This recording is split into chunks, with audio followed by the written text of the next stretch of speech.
Doc, is it true that some STIs have no symptoms at all? Yes, some STIs can exist without symptoms, but there's more than one way of how this happens. So sometimes you have an STI and you don't have any symptoms to tell you that you have the STI. Or sometimes you have symptoms of an STI that go unnoticed. So, for instance, it's fairly common for a lady especially to have an infection like chlamydia or gonorrhea and not have any symptoms. So if they don't test for it, they don't know that it's there. Then there are other times when you can have something like a syphilitic lesion, which is painless to begin with.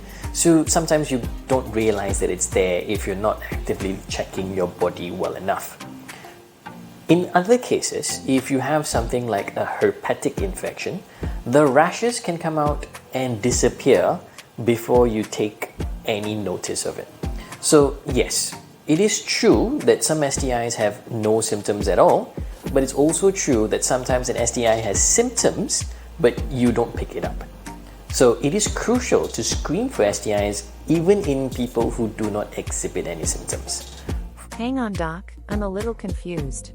What is the difference between STI and STD? Right, so both these terms are perfectly okay to use. STD stands for sexually transmitted disease, whereas STI stands for sexually transmitted infections. So in recent times, with how we have been developing as a nation, we find that the term STI is more inclusive and generally carries a less negative connotation, because disease typically implies that something's really gone bad. But honestly, it's perfectly okay. We as medical professionals understand what you're referring to, and it's perfectly alright to use both STD or STI. It is your preference.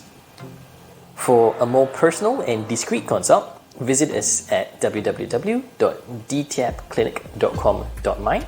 That's dtapclinic.com.my.